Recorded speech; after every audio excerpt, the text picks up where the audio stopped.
तो hello everyone, कैसे हैं सभी लोग। तो यार आज जो मैं बात करने वाला हूँ आप लोगों से वो आईआईटी रुड़की के बारे में बात करने वाला हूँ। तो जब आप लोग एमटेक प्रोग्राम के लिए देख रहे हैं तो मैंने आपसे आईआईटी दिल्ली की बात कर चुके हैं और भी वेरियस आईआईटीज की हम लोग बात कर चुके हैं। तो now it is time for कि हम आईआईटी रुड़की के बारे में बात करें। मैंने जनरली पहले जो एनालिसिस कर रखे हैं आप लोगों के लिए वो सारे ओल्ड आईआईटीज का एनालिसिस पहले कर रखा है, क्योंकि अगर आपका स्कोर कार्ड बहुत ही गजब का है तो आप बहुत आसानी से वहां पे अपने आप को रजिस्टर कर सकते हो। ठीक है, अपने एमटेक के लिए अपने आप को रजिस्टर कर सकते हो। ठीक है, तो आईआईटी रुड़की जो कि आप देख पा रहे होगे यहाँ पे इमेज में, it is one of the beautiful infrastructure जो कि आपको यहाँ पे देखने को मिलेगा। ठीक है, तो चलिए आइए स्टार्ट करते हैं।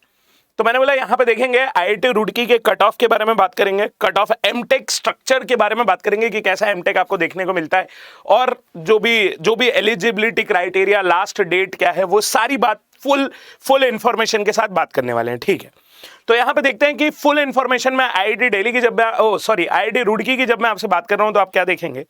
तो this is the first page जो आपको आईआईटी रुड़की की वेबसाइट पे देखने को मिलेगा। ठीक है, ये आप लोग सोच रहे होगे कि सर फर्स्ट पेज क्यों दिखा रहे हो हम लोगों को, क्योंकि कई बार ऐसा होता है कि जब भी स्टूडेंट जाता है, कभी भी वीडियोस देखने जाता है या अपना फॉर्म अप्लाई करने जाता है, तो बहुत सारी दूसरी वेबसाइट भी ओपन हो जाती है। तो आपको पता होना चाहिए कि आपका फर्स्ट पेज क्या शो कर रहा है, इसलिए मैंने इसको जानबूझ के हर एक आईआईटी के एनालिसिस में मैंने आपको एक फर्स्ट पेज शो कर रखा है यहाँ पे।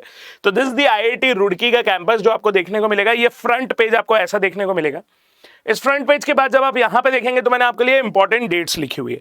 डेट्स को क्यों फोकस में रखा है मैंने, डेट्स को इसलिए फोकस में रखा है क्योंकि अगर आप मिस कर रहे हो तो अभी भी जाके फॉर्म फिलअप कर दो। ठीक है, तो अभी भी जाके फॉर्म फिलअप कर दो। तो यहां पे देखोगे आप जो अनाउंसमेंट गेट रिजल्ट तो आ गया, उसके बाद जब हम बात करें स्टार्ट ऑफ ऑनलाइन एप्लीकेशन, तो 27 मार्च को ये स्टार्ट हुआ था और लास्ट डेट जो इसके आपको देखने को मिलेगी दैट इज अप्रैल 9।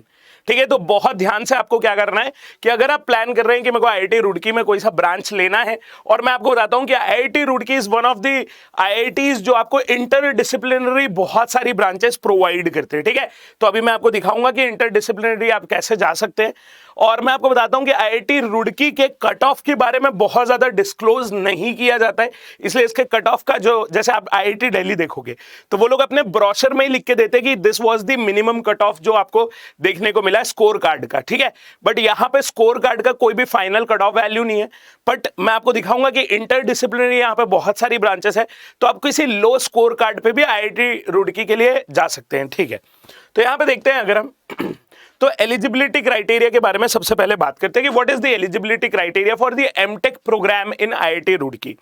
तो यहां पे देखेंगे आप, तो यहां पे आपको देखने को मिलेगा, जस्ट गिव मी अ सेक, हाँ, तो यहां पे देखेंगे एलिजिबिलिटी रिक्वायरमेंट्स के बारे में हम बात कर रहे हैं।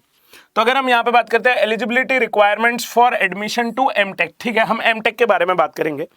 तो उन्होंने बोला है कि यहां पे जो होना चाहिए एटलीस्ट 60% मार्क्स और सीजीपीए ऑफ 6। ठीक है, तो उन्होंने बोला है कि अगर आप जनरल कैटेगरी के हैं या ईडब्ल्यूएस कैटेगरी के हैं या ओबीसी कैटेगरी के हैं, जनरल कैटेगरी, ईडब्ल्यूएस कैटेगरी या ओबीसी कैटेगरी के हैं, तो आपका जो सीजीपीए होना चाहिए वो अराउंड 6 होना चाहिए या 60% मार्क्स होना चाहिए ऑन द स्केल ऑफ 10।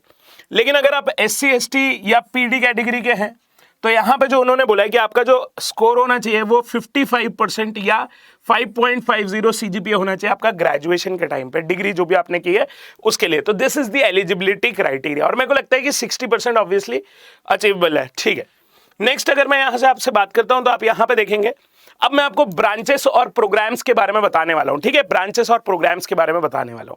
तो एक और बात बता देता हूं कि जब भी आप देखेंगे कि ब्रोशर की बात करेंगे तो आपको क्या करना है, जब भी आप किसी भी आईआईटी का फॉर्म फिल करने के लिए जा रहे हो तो आपको ना उनके ब्रोशर पे जाके जरूर देखनी है। क्यों? क्योंकि उन्होंने अपनी फीस भी शो कर रखी है। आजकल सारी आईआईटीज अपना फीस स्ट्रक्चर देते हैं आपको, तो आपको पता रहेगा कि कौन से आईआईटीज में कितना फीस लगने वाला है, और जो कि dependent IIT to IITs very होता है। और दूसरी बात, उन्होंने आपको और भी चीजें शो कर रखी है कि व्हाट्स आवर विजन, हम क्या चाहते हैं, हम स्टूडेंट को किस एरिया में ज्यादा रिफ्लेक्ट करते हैं, हम को करिकुलर एक्टिविटीज में ज्यादा फोकस करते हैं या हम अपने एकेडमिक्स को ज्यादा प्रायोरिटी में रखते हैं। हम मास्टर्स में जब बात करते हैं तो हम लोग जो फॉरेन कंट्रीज है वहां पे ज्यादा प्रेफर करते हैं कोई भी एक्सपेरिमेंट परफॉर्म करना। ऐसी सारी बातें आपको ब्रोशर में देखने को मिलती है। तो चलिए आइए, यहां पे मैं आपसे बात कर रहा था कि आपको बहुत सारी इंटरडिसिप्लिनरी ब्रांचेस में सिविल का इन्वॉल्वमेंट दिखेगा। तो सबसे पहले मैं आपको दिखाता हूं, यहां पे देखिए मैंने सारा क्या किया है कि आपके जो भी ब्रोशर था वहां से उठा लिया इसको, ताकि क्या हो कि ताकि मैं आपको एक्सप्लेन कर पाऊं कि हाँ ये भी ब्रांच आपके पास अवेलेबल है। तो यहां पे देखोगे आप, सबसे पहले यहां पे लिखा हुआ है आर्किटेक्चर, सॉरी सबसे पहले अगर आप यहां पे देखोगे तो आपके पास क्या लिखा हुआ है, ये रहा आपका आर्किटेक्चर प्लानिंग एंड, ठीक है, आर्किटेक्चर एंड प्लानिंग। इसमें जो आपका ये है MURP बोला जाता है इसको, इसमें आर्किटेक्चर वाले और सिविल वाले दोनों आप अपना मास्टर्स कर सकते हैं, ठीक है। तो civil is allowed over here. तो आप में से कोई भी ऐसा है जिसको पहले सिविल इंजीनियरिंग ले ली थी, अब लगता है कि नहीं सर मेरे को थोड़ा सा आर्किटेक्चर, मैंने गलती से सिविल ले ली थी, मेरे को लगा था कि वही आर्किटेक्चर है, तो आप यहां से अपना मास्टर्स कर सकते हैं। क्योंकि मैं ऐसे लोगों से मिला हूं कि सर मेरे को लगता था कि ये होता होगा, इसमें सिविल ब्रांच में ये होता होगा, लेकिन ऐसा नहीं है, ठीक है। तो मैंने बोला नेक्स्ट अगर मैं आपसे बात करता हूं तो यहां पे देखेंगे आप hydro and renewable energy, hydro and renewable energy. तो इसमें देखेंगे आपको दो कैटेगरीज में डिवाइड किया है, एक बोला है MTech in renewable and hydro energy and MTech in environmental management and rivers and lakes, ठीक है। दोनों जगह आप सिविल इंजीनियरिंग अगर करे हुए हैं तो आप इन दोनों ब्रांचेस को ऑप्ट कर सकते हैं। सिमिलरली नेक्स्ट बात करते हैं, यहां पे देखिएगा ये रहा एमटेक इन एनवायरमेंटल इंजीनियरिंग, तो भी आप सी दे सकते हैं। बोला एमटेक इन जियोस्पेशियल इंजीनियरिंग, तो अगर आपने जियोमेटिक्स भी दे रखा है एग्जाम और जियोमेटिक्स में अगर आपका कुछ अच्छा रैंक है तो आप, अब मेरे को लगता है कि आपको ये ब्रांच चूज करना चाहिए, ये ब्रांच चूज करना चाहिए इसलिए क्योंकि मेरा एक स्टूडेंट है जो कि अभी IIT बॉम्बे में है, उसने मेरे को बताया था कि अभी सर जो जियोस्पेशियल टेक्नोलॉजी है, जो GIS GPS है, इन सब पे बहुत ज्यादा फोकस किया जा रहा है, तो आप इसको भी फोकस में रख सकते हैं अपने, ठीक है। मैंने बोला यहाँ पे दिख रहा है MTech in geotechnical engineering, MTech in hydraulic engineering, MTech in structural engineering and MTech in transportation engineering. तो ये आप लोगों के लिए हुआ।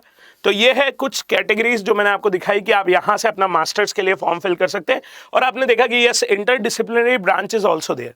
सिमिलरली अगर मैं और बात करता हूं तो यहां पे देखेंगे आप, तो ये देखिएगा जरा यहां पे, तो ये देखिएगा जरा यहां पे आप लोगों के लिए और दे रखा है अर्थक्वेक इंजीनियरिंग की बात करिए, तो यहां पे MTech in soil dynamics, similarly MTech in structural dynamics, MTech in sustainability and vulnerability and risk assessment, ठीक है। फिर और सिविल की बात नहीं करिए, यहां पे ये तीन आप लोगों के लिए जो अर्थक्वेक डिजाइनिंग में आपको देखने को मिलेगी, अर्थक्वेक इंजीनियरिंग में। इसके अलावा अगर मैं आपसे बात करूंगा तो आप यहां पे देखेंगे तो इन्होंने और भी फोकस किया है हाइड्रोलॉजी पे, हाइड्रोलॉजी पे। तो यहां पे आपको देखने को मिलेगा MTech in hydrology, MTech in hydrology, जिसमें आपसे किसके बारे में बात करी गई, सिविल आप ले सकते हैं। और यहां पे देखोगे तो आपको क्या क्या बताया भी है कि कौन सी डिग्री आपके पास होगी, तो डायरेक्ट हम तो कोड से ही आ गए थे, ठीक है, हम तो कोड से ही आ गए थे। सिमिलरली यहां पे बताया MTech in dam safety and rehabilitation, ठीक है, MTech in dam safety and rehabilitation. तो यहां से भी देख सकते हो दे वांट बीटेक और बी और equivalent degree in civil engineering. तो ये है कुछ कोर्सेज जो आप यहाँ पे IIT रुड़की में ऑप्ट कर सकते हो, ठीक है, ये कुछ कोर्सेज है जो आप IIT रुड़की में ऑप्ट कर सकते हो। यहाँ पे देखते हैं और भी बात कर रखी है, तो यहाँ पे बोला है water resource and development management, ठीक है। तो इसमें आप देखोगे कि MTech in irrigation water management, ठीक है, तो MTech in irrigation water management की बात करी गई है। यहाँ पे देखिएगा ये सिविल आप लोगों के लिए अवेलेबल है। अगर आप लोग चाहते हैं कि यार मैं एक वीडियोस बनाऊं किसके ऊपर, आपके प्लेसमेंट्स के ऊपर वीडियो बनाऊं, प्लेसमेंट इज इन सेंस कि आपको कौन सा IIT ज्यादा से ज्यादा प्लेसमेंट प्रोवाइड कर रहा है, ठीक है। तो ये CIRF ranking, sorry NIRF ranking से जो होता है, तो NIRF रैंकिंग जहां से निकलती है वहीं पे आपको प्लेसमेंट्स के भी ऑप्शन दिखाए जाते हैं कि किस IITs ने ज्यादा प्लेसमेंट ऑप्ट कर रखे, ठीक है, किसने ज्यादा प्लेसमेंट दिए, कितने नंबर ऑफ स्टूडेंट थे, ये सारी बातें बता रखी है। तो मैं आपको सजेस्ट करूंगा, अगर आप चाहते हैं कि मैं वीडियो बनाऊं तो मैं बना दूंगा, इसमें आपको सजेस्ट करूंगा कि आप हर IIT का NIRF रैंकिंग जाके जब चेक करेंगे तो उसकी वेबसाइट पे उसके प्लेसमेंट्स के भी बारे में बात कर रखी है, ठीक है। तो मैंने बोला यहाँ पे नेक्स्ट बात करते हैं MTech water resource and development की बात करी, ये रहा C. Similarly MTech in drinking water and sanitation की बात कर रखी, ये रहा सिविल ब्रांच। तो ये आप लोगों के लिए एक और कुछ ब्रांचेस जो मैंने आप लोगों को एक्सप्लोर करवाना चाहता था, क्योंकि बहुत सारे लोगों को सिर्फ ये पता है और बहुत सारे IITs केवल structural, transportation, environment, hydrology, irrigation ऐसे ही प्रोवाइड करते हैं। तो यहाँ पे बहुत सारे ऑप्शंस आपके पास IIT रुड़की में अवेलेबल रहेंगे। One of the best infrastructure जो आपको देखने को मिलेगा उत्तराखंड में, तो बहुत सही है, ठीक है। तो ये आपको यहाँ पे देखने को मिलेगा, ठीक है। नेक्स्ट अगर मैं बात करता हूँ तो यहाँ पे डिजास्टर एंड मिटिगेशन की बात कर रखी है, डिजास्टर मिटिगेशन एंड मैनेजमेंट की बात कर रखी है। तो यहाँ पर जो होता है आपका masters that is MTech in disaster mitigation and management में, ये रहा सिविल आप लोगों के पास अवेलेबल है। सिमिलरली ट्रांसपोर्टेशन सिस्टम में in MTech in infrastructure system आपको देखने को मिलेगा, ठीक है। तो ये हुई बात कुछ। तो आपको क्या करना है, जब भी आप फॉर्म फिल कर रहे होगे, ब्रांच चूज करोगे तो ब्रांच के कोड्स दिए होंगे, उनको याद रखना है, ठीक है, तो आपको ब्रांच के कोड्स दिए होंगे, उनको आपको याद रखना है। क्यों याद रखना है सर? क्योंकि वही फिल करना रहता है, आपको ब्रांच कोड फिल करना रहता है, ब्रांच नेम फिल नहीं करना रहता है। तो जिस भी आईआईटीज की बात करोगे उसका ब्रोशर डाउनलोड करोगे और उनके ब्रांच कोड्स को लिख के रखोगे। जैसे मैंने तो यहाँ पे लिख दिया आप लोगों के लिए, बट आप ये सब मैंने वहीं से उठाया, आपके ब्रोशर से भी उठाया हुआ है। तो बस ये इसका रीजन ये था कि मैं आपको सारी इंपॉर्टेंट बातों को बता दूं, ठीक है, मैं सारी इंपॉर्टेंट बातों को बता दूं ताकि आप एक बार में सारी चीजों को देख पाओ, ठीक है, ठीक है। तो आई होप आप लोगों को सारी बातें समझ में आई होगी। तो मैं आप लोगों से बोलूंगा कि जब मैं आप लोगों के लिए इतना एफर्ट पुट ऑन कर रहा हूं तो जल्दी से चैनल को सब्सक्राइब करिएगा, ठीक है, भूलिएगा मत सब्सक्राइब करना, वीडियो को लाइक करना मत भूलिएगा, जो भी आपके फ्रेंड्स हैं उनको साथ शेयर करिएगा, ताकि फिर ऐसा हो ना कि कल को कुछ भी इंफॉर्मेशन आती है तो you guys will be ready कि हाँ Prateek sir will do this for me, ठीक है। तो you guys can even if you have any doubt regarding any IIT's admission procedure, you can contact me through our Telegram channel. That is जो आपको देखने को मिलेगा GATE engineering services PSU preparation के नाम से आपको देखने को मिलेगा, ठीक है। तो वहां से भी आप लोग हमसे कांटेक्ट कर सकते हो, मुझसे कांटेक्ट कर सकते हो, रेहान सर से कांटेक्ट कर सकते हो, to whomever you want to, ठीक है। तो चैनल को सब्सक्राइब करना मत भूलिएगा गाइस, और बाकी के भी वीडियोस को जरूर लाइक करिएगा और देखते रहिएगा, ठीक है। Till then bye, thank you so much.